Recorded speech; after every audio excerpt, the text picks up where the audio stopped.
لیکن وہ اس لیے نبی ماننے سے انکار کیے کہ نبی پاک صلی اللہ علیہ وسلم سے چھوٹے تھے عمر میں، تو کسی کے بھتیجے تھے۔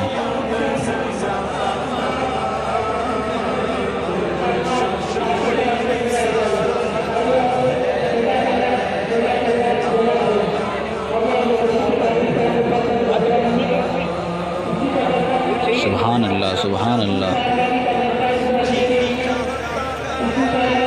اس منظر کو دیکھ کے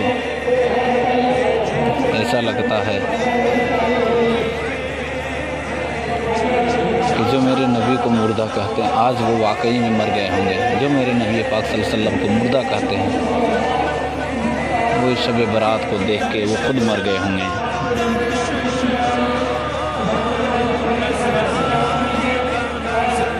پہلے ہی بتا چکے ہیں، انکار اگر کوئی کچھ کسی چیز کا کرتا ہے تو اس سے یہ ثابت نہیں ہوتا کہ وہ سچ بول رہا ہے۔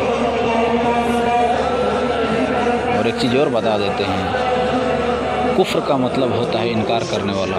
قل یا ایھا الکافرون، یہ آپ جانتے ہیں 4 سورہ ہے۔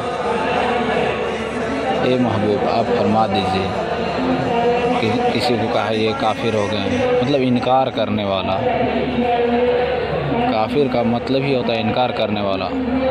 تو جو انکار کرتے ہیں کہ نبی غیب دا نبی نہیں ہے، یا یہ آخری نبی نہیں ہے، یا پھر نبی پاک صلی اللہ علیہ وسلم کو علم غیب کا علم نہیں ہے، مرنے کے بعد ان لوگ معاذ اللہ ایسا بھی سوچتے ہیں کہ اب وہ مر گئے، وہ اب کچھ بھی نہیں کر سکتے،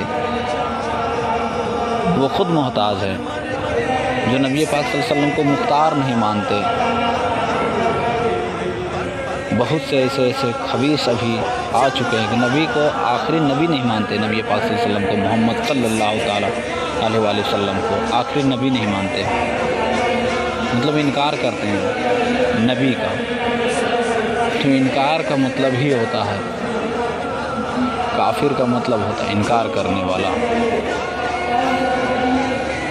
پھر وہ اگر داڑھی رکھ لے، ٹوپی چڑھا لے، نماز پڑھے، حج کرے، اس سے کیا ہے؟ اس سے یہ پروف نہیں ہوتا ہے کہ وہ مسلمان ہے۔ ایک حدیث اور ہم کو یاد آ رہا ہے کہ حضرت امیر المومنین سیدنا عمر خطاب، عمر فاروق رضی اللہ تعالیٰ عنہ خانہ کعبہ میں تشریف لے گئے اور حجر اسود کو دیکھ کے وہ بولے کہ اسود، میں تجھے اس لیے چومتا ہوں کیونکہ تم کو میرے نبی نے چوما، اس لیے میں نے تجھے چوما۔ اور ہاں، تو فائدہ بھی نہیں پہنچا سکتا اور نقصان بھی، مطلب نفع نقصان تو کچھ نہیں پہنچا سکتا۔ تو علم کا بادشاہ، علم کا دروازہ، شہنشاہ علم، حیدر کرار حضرت علی شیر خدا، علی مرتضیٰ وجہ الکریم وہیں موجود تھے۔ انہوں نے حضرت عمر فاروق سے کہا کہ اے امیر المومنین، اے عمر، آپ یہ کیسے بول رہے ہیں؟ یہ حجر اسود نفع نقصان کچھ نہیں پہنچا سکتا، یہ نفع بھی پہنچاتا ہے اور نقصان بھی پہنچاتا ہے۔ تو حضرت عمر فاروق رضی اللہ تعالیٰ عنہ نے فرمایا کہ علی آپ بتا دیں کہ نفع اور نقصان کیسے پہنچاتے ہیں۔ تو حضرت علی علم کا شہر، علم کا دروازہ، علم کا دروازہ، علم کا بادشاہ جن کو نبی نے دیا، وہ فرماتے ہیں کہ اس حجر اسود کو جو بھی چومنے آتا ہے تو ان کا 2 کام ہے۔ پہلا کام ہے کہ مومن کا ایمان کا گواہی دے گا، مومن کا ایمان کا گواہی دے گا، اور کافر کا کفر کا گواہی دے گا۔ اس بات کو غور کیجئے، حجر اسود کہاں ہے؟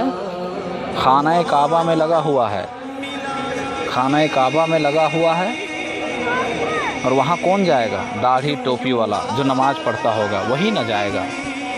اس کے بارے میں حضرت علی فرما رہے ہیں کہ اس حجر اسود کو جو چومے گا تو حجر اسود اس کو پہچانے گا، یعنی ان کا دل بھی دیکھے گا، حجر اسود ٹٹولے گا۔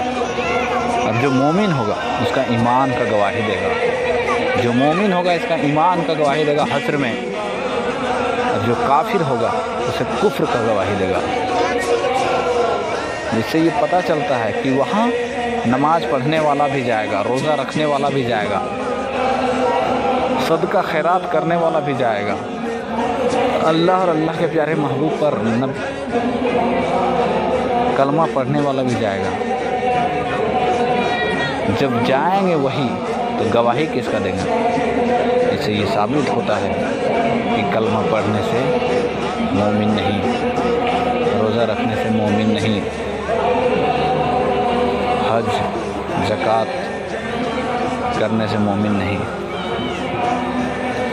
ایمان میرے نبی کو ماننے کا چیز ہے۔ ایمان اسی کو کہتے ہیں جو میرے نبی کو مان لے۔ میرے نبی کو ماننے کا نام ہی ہے ایمان۔ اور یہ میرے نبی کو علم غیبدہ نبی نہیں مانتے ہیں۔ نبی کے بارے میں بہت گندی گندی الفاظ بولے ہیں، کتابوں میں لکھے ہیں۔ اس چیز کو غور کرنے کی چیز ہے۔ اللہ ہم تمام لوگوں کو اس شب برات کے موقع پہ کسی کو پریشانی تو اس پریشانی کو دور کر دے۔